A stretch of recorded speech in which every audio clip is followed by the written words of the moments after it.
पिता पुत्र पवित्र आत्मा के नाम पे आमीन आमीन आमीन आमीन। ओ पवित्र आत्मा आजा आजा, मेरे सुबह के प्रार्थना में आजा आजा आजा आजा। ओ पवित्र आत्मा हमारे आज के सुबह की प्रार्थना में, आज के चमत्कारी प्रार्थना में परमेश्वर आजा। हमारे आवाजों को, हमारे प्रार्थना को, हमारे लोगों के कष्टों दुखों को परमेश्वर सुन जा पिता परमेश्वर। उनकी प्रार्थना का उत्तर दे जा पिता परमेश्वर। उनकी प्रार्थना का उत्तर दे जा पिता परमेश्वर। उनके प्रार्थना का उत्तर दे जा पिता परमेश्वर, क्योंकि आप महान हैं, आपके कार्य महान हैं। क्योंकि आप अंधे को आंख देने वाले परमेश्वर हैं।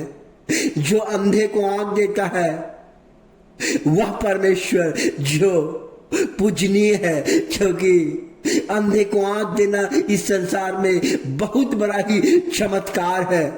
ऐसा कोई आज तक नहीं कर सका, लेकिन हमारा संसार का रचना करने वाला परमेश्वर ने अंधे को आंख दिया है। लंगड़े को चलाया। जो हड्डी मुड़ गया है, वो हड्डी को सीधा करने वाला परमेश्वर है। ना तो डॉक्टर फेल हो चुका है, लेकिन हमारा परमेश्वर ने उस हड्डी को, उस लंगड़े को चलाया है। मैं आपको धन्यवाद देना चाहता हूं पिता परमेश्वर। हर असंभव काम को संभव करने वाला हमारा परमेश्वर है, हमारा परमेश्वर है, हमारा परमेश्वर है। लाजर को मृत्यु से जिलाने वाला हमारा परमेश्वर है, जो 4 दिन कब्र में पड़ा हुआ था, लेकिन परमेश्वर ने कहा लाजर उठ चल आ। उन्होंने उठ गया और निकल गया वहां से। परमेश्वर के वचन में, परमेश्वर के वाणी में ताकत है। इसलिए यह प्रार्थना में ताकत है। जब आप प्रार्थना सुनते हैं मेरे भाइयों, मेरे दोस्तों, मेरे साथियों, आंख बंद करके सुनिए, आपका जीवन बदल जाएगा, आपका जीवन बदल जाएगा। क्योंकि जब लाजरस को परमेश्वर ने कहा उठ, उन्होंने उठ गया। जब आप परमेश्वर में प्रार्थना सुनेंगे, आपके आवाज, परमेश्वर की आवाज के द्वारा आपका जीवन बदलेगा। परमेश्वर ने आंधियों को डांटा और आंधी रुक गई। हमारे जीवन में आंधी, तूफान, कष्ट, तकलीफ आते रहते हैं, लेकिन परमेश्वर, हमारे राजा यीशु मसीह जब नाव में जा रहे थे और नाव में जब सो रहे थे, तो अचानक आंधी तूफान आया। हमारे जीवन में अनेक तरह के कष्ट, मुसीबत आते रहते हैं, लेकिन बस हमें सचेत रहना है, हमें प्रार्थना करना है, वही हमको सिखा रहे हैं। लेकिन प्रभु यीशु मसीह ने कहा, हे अल्पविश्वासी, तुम क्यों डरते हो? आज हमें डरने की आवश्यकता नहीं है, हमें हारने की आवश्यकता नहीं है, हमें लड़ने की आवश्यकता है। चाहे जो हो जाए हम लड़ेंगे, हमें डरेंगे नहीं। इसलिए परमेश्वर हमें ये तमाम बातों को सिखाते हैं और परमेश्वर को उठाया, कहा प्रभु जी आप सो रहे हैं, हमारे जीवन में, हमारे नाव में पूरा आंधी तूफान आ रहा है, आप सोए हुए हैं। उन्होंने सोया है, बोल रहा है कि ये आंधी तूफान क्यों आया। आप प्रश्न कीजिए, आंधी तूफान आपके जीवन में कष्ट क्यों आ रहा है, आपके जीवन में समस्या क्यों आ रहा है, आपके जीवन में बीमारी क्यों आ रहा है? इसका सिर्फ कारण है आपको प्रार्थना से जुड़ना है, आपको प्रार्थना करना है, परमेश्वर को अपना जीवन देना है। जब आप परमेश्वर को अपना जीवन देंगे, आपके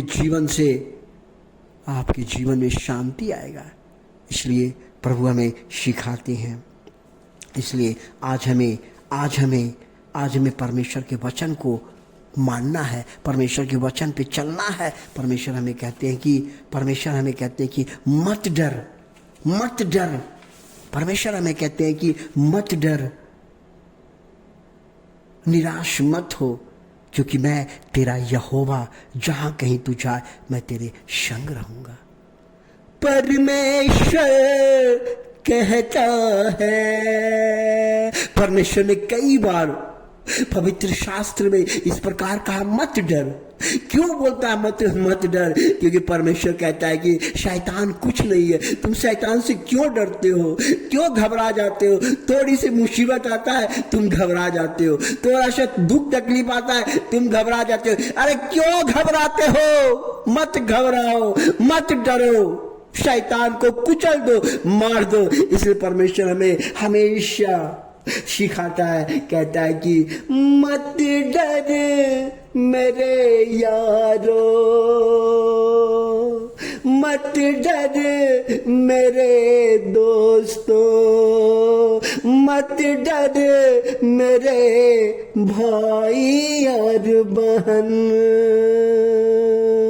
और ना निराश हो। निराश होने से क्या मिलेगा, डरने से क्या मिलेगा? इसलिए परमेश्वर कहता है, मत डरो और मत निराश हो, क्योंकि तेरा परमेश्वर,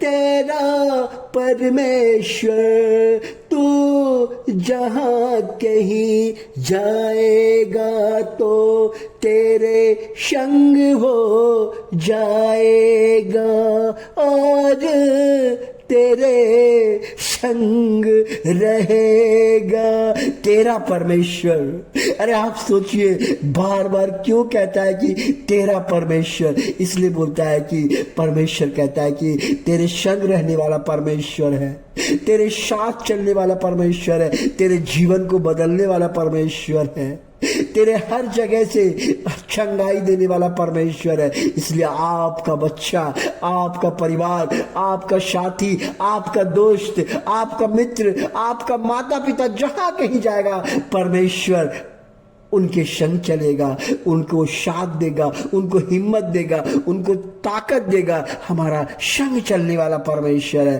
अगर आपका सवाल होगा कि संग कैसे चलेगा, अरे इसलिए चलेगा क्योंकि आपके हृदय में प्रभु है। अगर आप जहां जाएंगे तो प्रभु तो ऑटोमेटिक जाएगा। ये सोचने की बात है, ये सोचने की बात है। प्रभु कोई मंदिर, मस्जिद और चर्च, गुरुद्वार में नहीं रहता है। परमेश्वर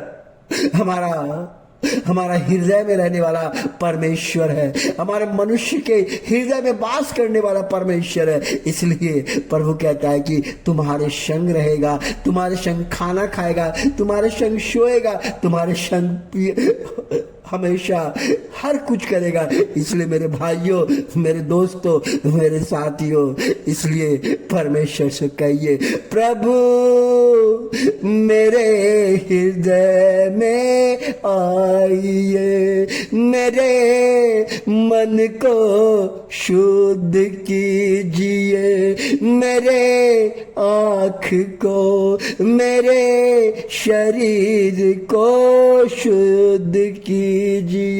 हाँ, राजा दाऊद इसी तरह कहते थे। राजा दाऊद हमेशा खुल के परमेश्वर से बात करते थे। क्या आप परमेश्वर से खुल के बात करते हैं? क्या आप परमेश्वर का अपना पाप छुपाते हैं या कहते हैं? क्या आप अपने जीवन में आगे बढ़ना चाहते हैं? क्या आप अपने बाल बच्चे के जीवन को अच्छा देखना चाहते हैं? अगर आपका फैसला क्या है? फैसला आपके ऊपर है। आप कौन सा फैसला लेते हैं? जिंदगी आपके ऊपर है, जिंदगी आपके ऊपर है। कौन सा, कैसा जिंदगी जीना चाहते हैं, कैसे चलना चाहते हैं, कहाँ रहना चाहते हैं? परमेश्वर के संग रहना चाहते हैं या परमेश्वर के बाहर रहना चाहते हैं? फैसला, जीवन आपके ऊपर है, चुनाव आपके ऊपर है। लेकिन परमेश्वर ने कहा, मैं तुम्हें चुन लिया हूं, माँ के गोदों से, माँ के गर्भों से मैंने तुम्हें चुना हूं, मैंने तुम्हें परचेज किया हूं, मैंने तुम्हें खरीदा हो। प्रभु ने खरीदा है, उसका जीवन आपको देना पड़ेगा। इसलिए मेरे भाइयों, मेरे साथी, मेरे मित्रों, मेरे दोस्तों, मेरे बुजुर्ग साथियों, प्रभु कहता है कि अपना जीवन परमेश्वर